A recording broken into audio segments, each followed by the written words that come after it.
A massive fire has woken up the American public. For the first time, they have felt the real difference between China and the US. Indeed, the contrast is quite striking. An American netizen said this, less than 24 hours after the earthquake occurred in China. Even at an altitude of 5,000 meters on the border, people could access the internet, water, electricity, and hot meals. But what about Los Angeles? This is Los Angeles. This is Hollywood. And yet, you just let it burn. Honestly, it's not just Americans. I believe many Chinese people were also surprised by the speed of disaster relief in Shigatse, Tibet, a magnitude 6 earthquake.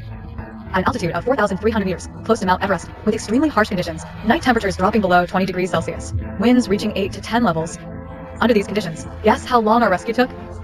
On January 7th at 9:05 a.m., a magnitude 6 earthquake struck at Dinghui County, Shigatse. 10 minutes later, reconnaissance aircraft appeared over the earthquake zone. Search and rescue teams were already formed. In less than 30 minutes, emergency personnel were at the center of the disaster. Rescue operations had commenced. 5 hours later, around 20 aircraft took off, loaded with emergency supplies and rescue personnel. 6 hours later, most disaster areas had electricity restored. 10 hours later, most regions had communication restored. By nightfall, blankets, clothes, tents, heaters, generators, stoves, and medicines were delivered. Additionally, 200 PLA soldiers donated blood urgently. 60,000 milliliters were supplied to the disaster areas. By night, 3,705 emergency tents were set up. The affected residents had hot meals to eat. Some children were already doing their homework in the tents. No need to elaborate further. This is what we call China speed. Let's take a look at the wildfires in Los Angeles, USA. This is what we call American speed. Also, on January 7th, multiple wildfires broke out simultaneously in Los Angeles, USA. They have continued burning and are still not fully contained, causing over hundreds of thousands of people to be displaced. The response from US officials has been truly astonishing.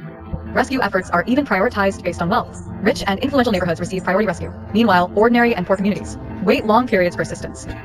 In these areas, over 1/3 of them remained unassisted for as long as 6 hours during the blaze, resulting in massive destruction of houses. And can you believe it? In the vast city of Los Angeles, there was virtually no water in fire hydrants. An entire coastal city trying to fight fires, without water. All of Los Angeles had only 1,700 firefighters, and astonishingly, 900 of them were prisoners acting as firefighters. Some firefighters were even trying to put out fires with buckets. I can only imagine the expressions of the affected residents. So with such capabilities, even rich neighborhoods couldn't be saved. Many Hollywood celebrities became victims too, like Leonardo DiCaprio, who saw his mansion of over 20 years burned down. Ben Affleck, known for Spider-Man, could only watch helplessly from his car, as his $20 million mansion was engulfed in flames. Chris Pratt's mansion also fell victim to the blaze. Even the mansion of the American president's son. The wildfire also flattened everything around it. Meanwhile, Biden is actually celebrating the birth of his great-grandchild. What an ironic situation. Even more ironic is the mayor of Los Angeles, far away from the disaster.